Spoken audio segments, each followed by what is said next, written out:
नमस्कार प्रणाम। मेरा नाम इंद्र दमन तिवारी है और लखनऊ विश्वविद्यालय के LLB 3 ईयर्स कोर्स में LLB 5 ईयर्स कोर्स में आपके जो सेमेस्टर एग्जाम्स हैं उसको लेकर के हम लोग लगातार बात कर रहे हैं। और आपके सेमेस्टर एग्जाम्स के जो पुराने सवाल हैं, प्रीवियस ईयर क्वेश्चंस हैं, जरूरी सवाल जो आपके लिए रहे हों और जो इस वर्ष में आने की जिनकी संभावना है उसको लेकर के हम लोग लगातार बात कर रहे हैं।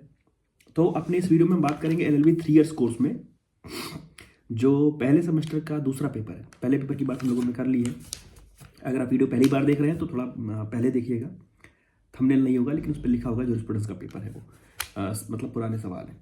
तो एक एक करके हम लोग अगर पहले बात कर लें सिलेबस की और उसके बाद जो सवाल पिछली बार आए थे उनकी, उसके बाद जो जरूरी सवाल इस बार के उनके। आपका जो ये सेमेस्टर है वो जनरल कॉन्ट्रैक्ट का है, जिसमें आपको प्रिंसिपल्स पढ़ने होते हैं जनरल कॉन्ट्रैक्ट के।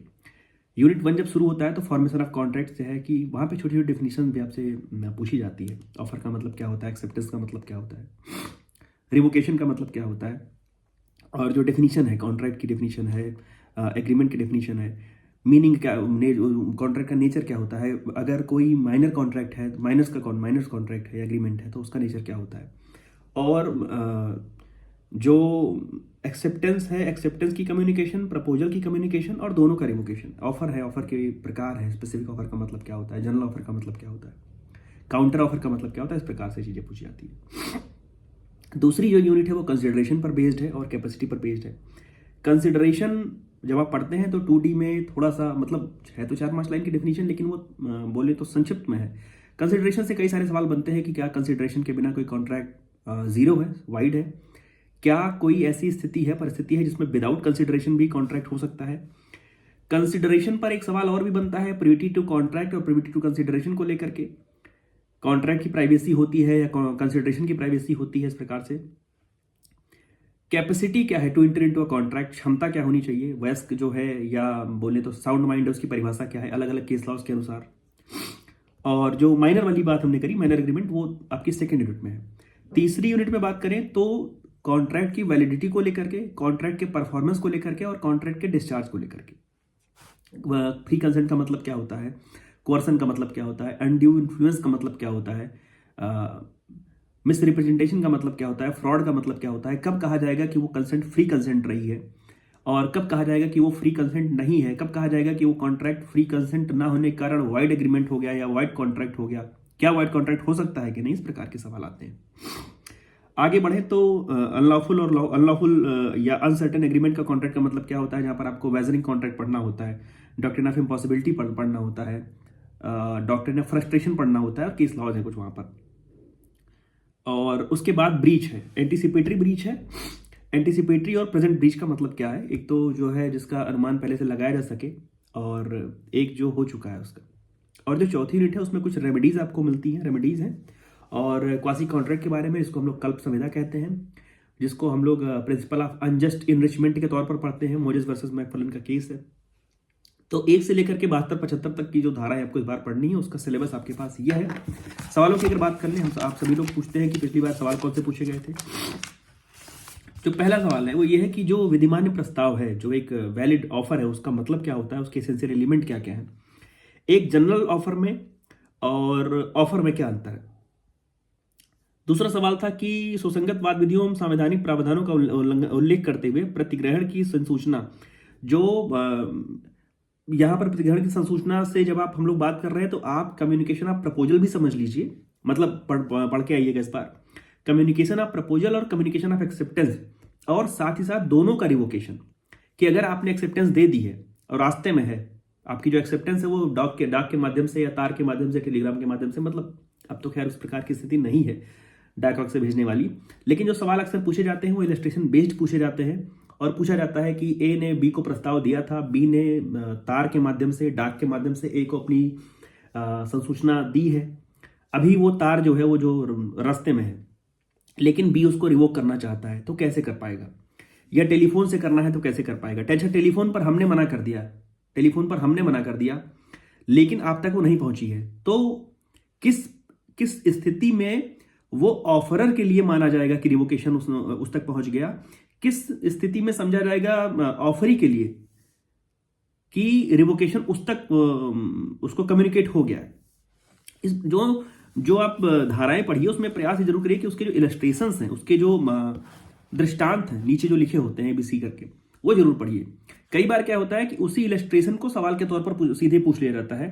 तो अब जैसे सिलेबस के अनुसार देखें तो सामान्यतः पढ़ करके गए कि एसेंशियल एलिमेंट क्या है कॉन्ट्रैक्ट के, लेकिन वहां पर एक कोई खास एलिमेंट उठा करके, कोई खास एलिमेंट पर बेस्ड इलस्ट्रेशन उठा करके आपको सवाल पूछ लिया जाता है, तो कई बार चौंकने जैसी स्थिति हो जाती है। तो उस चौंकने से अगर आप बचना चाहते हो तो प्रयास ये करिए कि जो उसके इलस्ट्रेशंस दिए हुए हैं वो कायदे से पढ़ करके तब जाइए।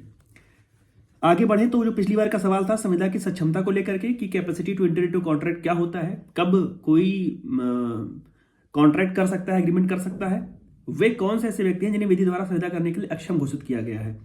अब जैसे आपको ये पूछा गया या आपसे पूछा जाए कि क्या माइनर कॉन्ट्रैक्ट कर सकता है, क्या एक डिसेबल जो है वो कॉन्ट्रैक्ट कर सकता है, क्या जो एक इडियट है क्या वो कॉन्ट्रैक्ट कर सकता है, क्या एक जो भगोड़ा साबित हुआ है या बोले तो आर्थिक जिसने अपराध किया हुआ है क्या वो कॉन्ट्रैक्ट कर सकता है। इस प्रकार से चीजें जोड़ करके आपसे पूछी जा सकती है।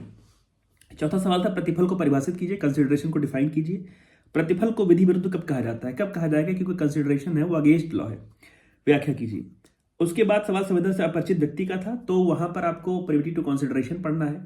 कॉन्ट्रैक्ट की अपनी एक प्राइवेसी होती है और कॉन्ट्रैक्ट दो लोगों के मध्य का संबंध है।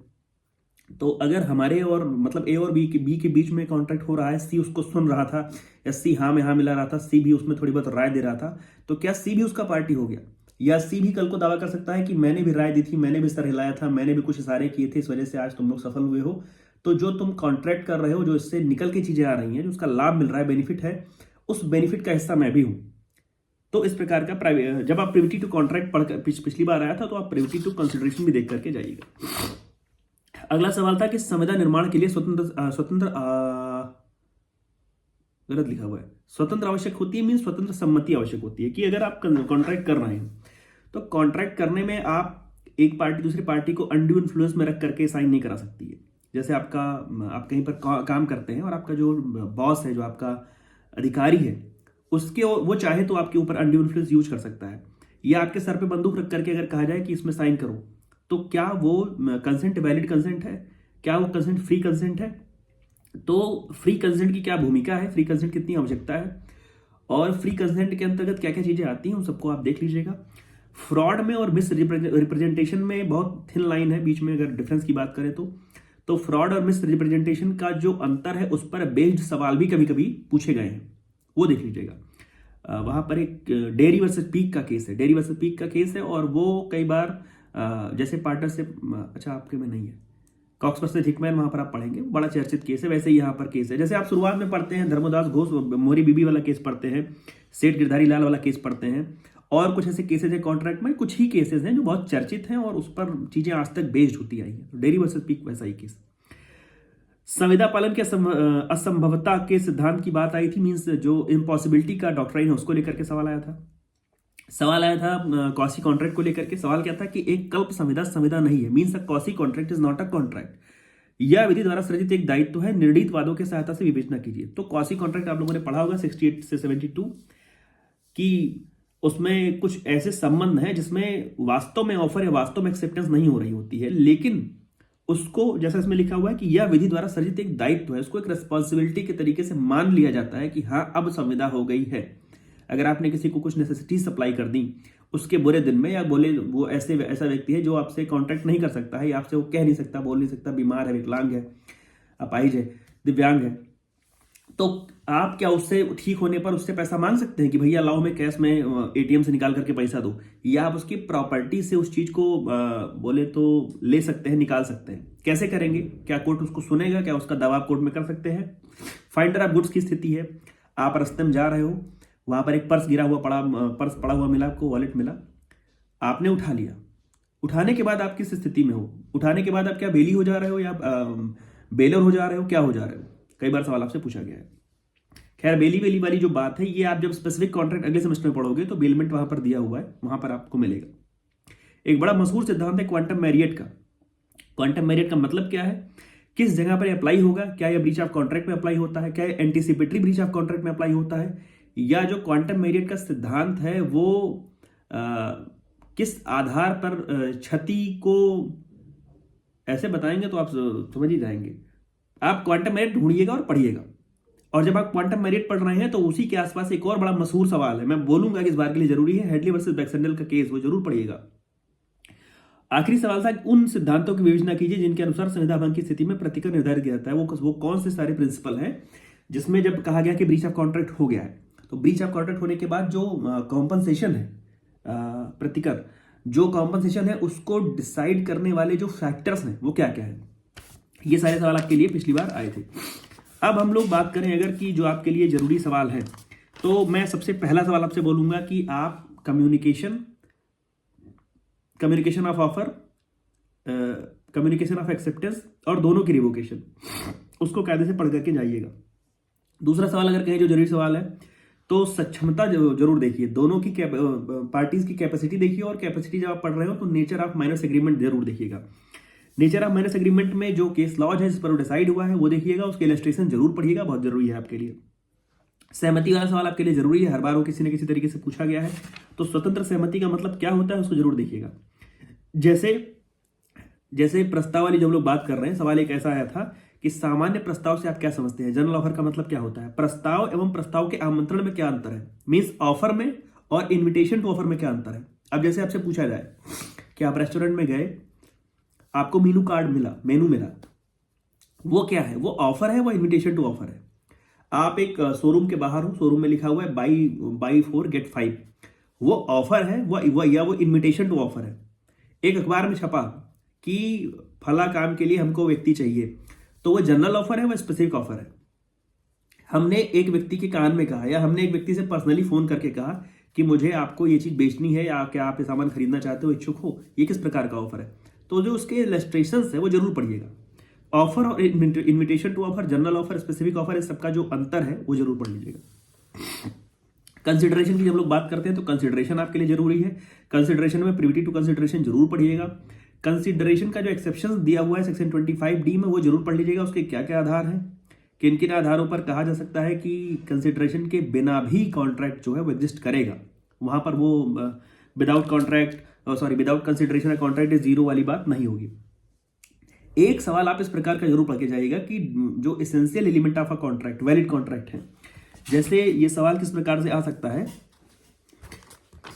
कई बार ये ऐसे भी पूछा गया है कि सभी संविदाएं करार हैं, all contracts are agreement but all agreements are not contract discuss. अब इसमें आपको बताना पड़ता है कि जो कॉन्ट्रैक्ट है वो पोस्ट स्टेज है एग्रीमेंट का। एग्रीमेंट होने के बाद अगर एग्रीमेंट तक सब चीजें ठीक ठाक हुई और agreement is enforceable in the eyes of law है तो वो कॉन्ट्रैक्ट हुआ। तो सारे एग्रीमेंट तो संविदा नहीं हो रहे हैं, क्योंकि एग्रीमेंट के बाद एक उसकी इन्फोर्सिबिलिटी लॉ के द्वारा होनी चाहिए। दूसरी बात, जो कॉन्ट्रैक्ट हो गया मींस वो कहीं ना कहीं वैलिड एग्रीमेंट जरूर हुआ है। तो सवाल किस प्रकार से आ सकता है कि सभी संविदाएं करार है परंतु सभी करार संविदा नहीं है, इस कथन की व्याख्या कीजिए और विधिमान्य संविदा के आवश्यक तत्वों की संक्षेप में विवेचना कीजिए। तो एक सवाल इस प्रकार का देखिएगा। अच्छा, अब इसी सवाल में जोड़ करके ऐसे भी पूछा जा सकता है कि तत्व बताइए, सक्षमता बताइए। तो जाहिर सी बात है, जब आप कॉन्ट्रैक्ट के एसेंशियल एलिमेंट पढ़ रहे हैं तो वहां पर आप पढ़ते हैं कि दो पार्टी होनी चाहिए, मेजर होनी चाहिए, साउंड माइंड की होनी चाहिए, किसी भी कानून के द्वारा वो डिबार नहीं होनी चाहिए, उनको संविदा करने से रोका ना गया हो, इस प्रकार का। कॉन्ट्रैक्ट की हम लोगों ने कंसिडरेशन की बात की।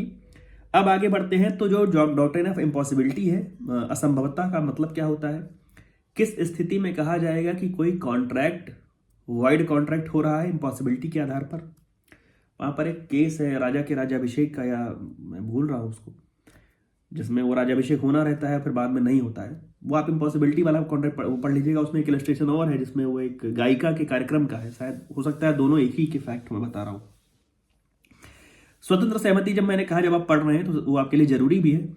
स्वतंत्र सहमति जब आप पढ़ रहे हैं तो जो चीजों का अंतर है वो जरूर समझ लीजिएगा। मतलब सबकी परिभाषा की, प्रपीड़न का मतलब क्या होता है, कोर्जन का मतलब क्या होता है, अनड्यू इन्फ्लुएंस का मतलब क्या होता है, अनुचित दबाव का मतलब क्या होता है, मिस रिप्रेजेंटेशन और फ्रॉड का जो अंतर है वो तो बहुत ही जरूरी है, वो जरूर पढ़ करके जाइएगा। फिर हम लोग नीचे आए तो क्वासी कॉन्ट्रैक्ट के सारे जो 68 से लेकर के 72 तक चीजें दी हुई हैं, जरूर पढ़िएगा।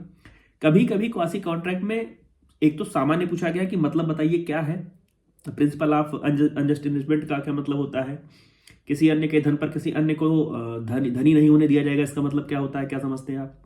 कभी कभी उसी के साथ में उसका कोई एक में जो हिस्सा है वो आपसे बड़े में पूछ लिया जाता है कि सारी चीज़ें तो आप बताइए आप बताइए कि एक जो फाइंडर ऑफ गुड्स है उसकी क्या स्थिति है। उसके बाद हम आगे बढ़े तो जो वेजरिंग कॉन्ट्रैक्ट है, वैगरिंग या बैजरिंग जैसा भी आप समझते हो, बाजी संविदा का मतलब क्या होता है, उसमें भी इलस्ट्रेशन बहुत जरूरी है कि क्या भारत जीतेगा तो मैं तुम्हें 100 रुपया दूंगा, पाकिस्तान मतलब कोई और देश जीतेगा तो मैं इतना रुपया दूंगा। इस प्रकार की जो संविधाएं हैं या इस प्रकार के जो करार हैं वो क्या है, वो वैलिड है या सही है या नहीं है। और जब क्वासी कॉन्ट्रैक्ट की बात हम लोगों ने बात करी, आप उसके बाद जो डैमेजेस वाली बात है, क्षतिपूर्ति का मतलब क्या, पहली चीज तो आप ये जानिए कि क्षति का मतलब क्या होता है, एंटीसिपेटरी ब्रीच ऑफ डैमेज का मतलब क्या होता है, प्रेजेंट का मतलब फ्यूचर का मतलब क्या होता है, और स्टॉक में जो चीजें उसको तय करती हैं। अगर जब कॉन्ट्रैक्ट हो रहा है तो अगर डीड में चीजें लिख दी गई हैं जिस तरीके से हम लोग डिसाइड करेंगे, तो क्या वो देखा जाएगा, ये एक्चुअली जो बाद में हो रहा है वो देखा जाएगा, दोनों में क्या अंतर है, इस प्रकार से आप उसको देखिएगा। तो ये सब चीजें आपके लिए जरूरी हैं। हेडली वर्सेस बैक्सेंडल की केस हम लोग की बात कर ही ली कि वो जहां पर हम लोग ये बात कर रहे हैं कि क्षतिपूर्ति का निर्धारण, संविदा भंग पर जो क्षतिपूर्ति का निर्धारण किया जा रहा है उसके जो सिद्धांत है, वहां पर आपके लिए हेडली वर्सेस बैक्सेंडल बहुत जरूरी है, उसको कायदे से पढ़ लीजिएगा। और जो भी आप चीजें पढ़ रहे हो वहां पर मैं बार बार कह रहा हूँ कि इलस्ट्रेशंस पर जरूर ध्यान देना है।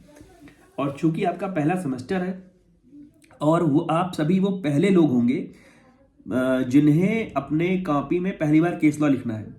मुझे लगता है कि जूरिस्प्रूडेंस में कहीं पर बहुत ज़्यादा केस लॉस की बात नहीं है, जहाँ पर आप लीगल पर्सनालिटी वगैरह लिखते हो वहाँ पर आप केस लॉस की बात करते हो।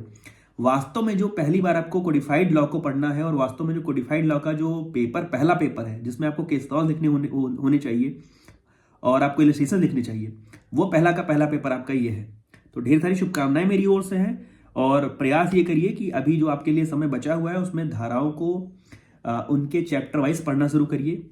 और कॉन्ट्रैक्ट के बनने से लेकर के कॉन्ट्रैक्ट कौन लोग कर सकते हैं, कॉन्ट्रैक्ट का परफॉर्मेंस कैसे होगा, कॉन्ट्रैक्ट का डिस्चार्ज कैसे होगा, कॉन्ट्रैक्ट वाइड कॉन्ट्रैक्ट कब होगा, वैलिड कॉन्ट्रैक्ट कब होगा, पार्टीज के बारे में, और अगर ब्रीच हो गया अगर तो डैमेजेस कैसे डिसाइड होंगे, और बीच में जो कुछ खास प्रिंसिपल हैं उन सब चीज़ों को। तो चैप्टर वाइज पढ़िए और प्रयास ये करिए कि आप जो बात ऊपर लिख रहे हो उसको नीचे इलस्ट्रेशन के द्वारा समझाने का प्रयास करिए। ग्राफ अगर आप बनाते हैं बहुत ही बढ़िया है, चार्ट आप बनाते हैं तो बहुत ही बढ़िया है, पार्टीज ए बी करके वो सब गोल सा बना करके बहुत बढ़िया। कुछ चीज़ें कभी कभी ए बी करके, मतलब जैसे सवाल में 3 चीज़ें आपसे छोटी छोटी पूछ ली गई और कहा गया कि इनमें से 2 पट्टी पढ़ी करिए, 4 लिख करके 3 से पूछा गया। जैसे क्या है कि एक तो एसेंशियल एलिमेंट की बात हम लोगों ने कर ही ली, उसमें कई बार ऑफर के बारे में पूछा गया है कि जनरल ऑफर का मतलब, इन्विटेशन टू ऑफर का मतलब, ऐसा करके। और एक सवाल आपके लिए बड़ा जरूरी है, जरूरी कह लें तो वो जहां पर हम लोग पढ़ रहे होते हैं एग्रीमेंट का मतलब वहीं पर है कि एग्रीमेंट रेस्ट्रेन मैरिज है, या जैसे कहें कि विवाह अवरोधी करार या व्यापार अवरोधी करार का मतलब क्या होता है। तो विवाह अवरोधी करार, जैसे आपसे करार करा लीजिए कि विवाह नहीं करोगे या फला व्यापार नहीं करोगे, तो उसका मतलब क्या है, किस स्थिति में वो सही है, क्या वो सही है, अगर सही है तो बताइए, नहीं सही है तो बताइए। इस प्रकार की चीजें हैं। और एक गन पाउडर करके एक है एंसन का कोट, मुझे याद नहीं आ रहा है अभी। तो खैर इतनी चीज़ें आपके लिए काफ़ी हैं, इसमें आपको मुझे लगता है अधिक से अधिक सवाल मिल जाएंगे। और जैसा मैं बार बार कह रहा हूँ कि आप जब भी अपना जवाब लिखिए तो उसको इलस्ट्रेशन के माध्यम से समझाने का प्रयास करिए। पैराग्राफ राइटिंग करना, प्रेसिस राइटिंग करने जैसा नहीं है कुछ।